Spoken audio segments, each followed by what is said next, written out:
নমস্কার, আমি রয়েছি এখন কোণারকের সূর্য মন্দিরের সামনে। এই সূর্য মন্দিরটা 1255 সালে তৈরি হয়েছিল বলে জানা যায়। পূর্ববঙ্গ রাজবংশের রাজা প্রথম নরসিংহদেব এটি নির্মাণ করেন। আর এই মন্দিরের ইতিহাস সংক্রান্ত ডিটেলস আমি আপনাদের গোটা মন্দিরটা দেখাতে জানিয়ে দিচ্ছি।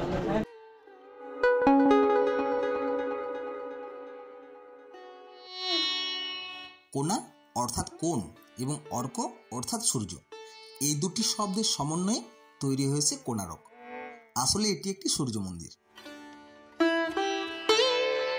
মন্দির গড়ে ওঠার পিছনে দুটি মত আছে।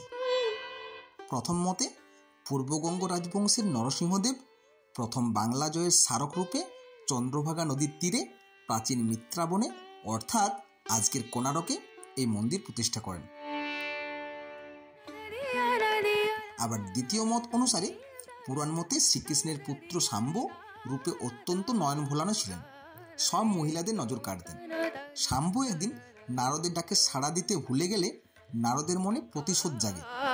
একদিন কৃষ্ণ যখন গোপিনীদের সঙ্গে লীলায় ব্যস্ত ছিলেন, নারদের মন্ত্রণায় শাম্ব তখন সেখানে ঢুকে পড়ে। সেই সময় গোপিনীদের নজর পড়ে তার উপর। তখন কৃষ্ণ প্রচুর রেগে গিয়ে তাকে অভিশাপ দেন যেন তার রূপ হারিয়ে যায়। তখন মনের দুঃখে কাঁদতে কাঁদতে শাম্ব কোণারকের সমুদ্রের তীরে এসে সূর্যদেবকে কঠোর তপস্যায় মুগ্ধ করে নিজের হারানো রূপ ফিরে পেয়ে সমুদ্র তীরে এই মন্দির প্রতিষ্ঠা করেন। এই মন্দিরে বর্তমানে কোনো পূজা হয় না, জুতো পরেই প্রবেশ করতে পারবেন। মন্দিরের একদম নিচের দিকে বাল্যাবস্থার কারুকার্যের ছবি আছে, মাঝের পর্যায়ে যৌবনের কিছু কারুকার্য, আর উপরে বৃদ্ধাবস্থার ভগবানকে স্মরণের কিছু মূর্তি আছে, যা আমাদের পূর্ণাঙ্গ জীবনকে ফুটিয়ে তুলেছে। এই যে চাকাটা দেখছেন, এরকম প্রায় 24টা চাকা রয়েছে। আর ওই যে ভাঙা ঘোড়াগুলো দেখালাম, এরকম 7 জোড়া ঘোড়া এই রথটাকে টেনে নিয়েছে। 7 জোড়া ঘোড়া বলতে 7টা বারের প্রতীক, আর 24টা চাকা 24টা পক্ষের প্রতীক। এই কারুকার্যগুলো দেখুন, দেওয়ালের গায়ে কি সুন্দর, দ্রাবিড় ভাস্কর্য রীতিতে তৈরি। এই দিকটা ভেঙে গেছে, পাথরগুলো সব খুলে পড়েছে পাথর দিয়ে। আগামী শতকে হয়তো মন্দিরটা কোনো অস্তিত্ব না থাকতে পারে।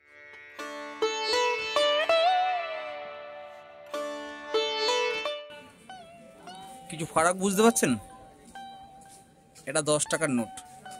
এই 10 টাকার নোটে কোণারকের সূর্য মন্দিরের চাকার ছবি দেওয়া আছে। মন্দিরের পিছন দিকে রয়েছে ছায়া মন্দির, সেটি একদম ভগ্নপ্রায়। আপনি যদি ওটিডিসি বা কোনো ট্রাভেল এজেন্সির সাথে আসেন তাহলে তাদের সঙ্গে গাইড থাকবে, আর নিজেরা এলে অবশ্যই গাইড নিয়ে নেবেন, না হলে শুধু ইট কাঠ পাথরের ভগ্নস্তূপ মনে হবে। আমরা দেখতে পাচ্ছি স্যান্ড আর্ট মিউজিয়াম। এখানে বালুর বিভিন্ন রকম কারুকার্য করা আছে, সেই জায়গাটাকে যাচ্ছি। চলুন এবার দেখি না।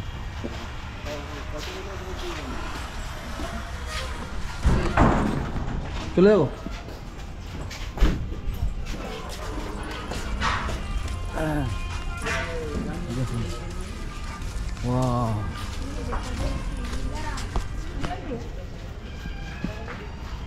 বুদ্ধ,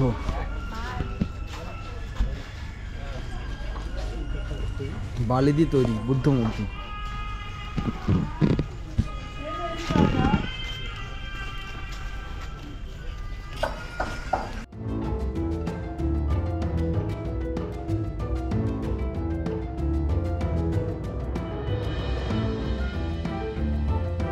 শুধুমাত্র বালি দিয়ে এত সুন্দর শিল্পকলা দেখলে মুগ্ধ হয়ে যেতে হয়।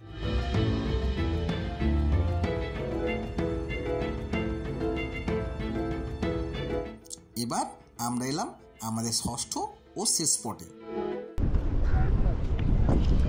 এই যে চন্দ্রভাগা নদী, আর ওই যে দূরে সমুদ্র, ঢেউগুলো দেখা যাচ্ছে, ওইগুলো সব মিশেছে।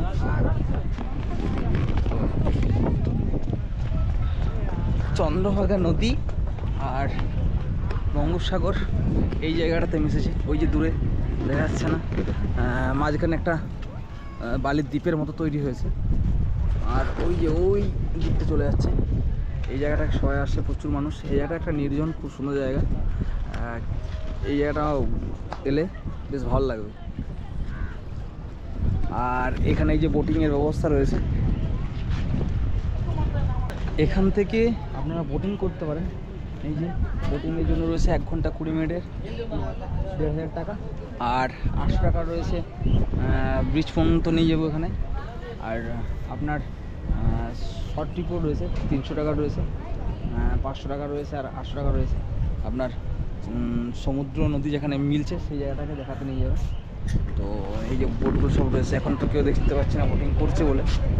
আপনারা চাইলে এখানে বোটিং করতে পারবেন। এখানে টিকিট কাউন্টার রয়েছে, দাদা বসে রয়েছে।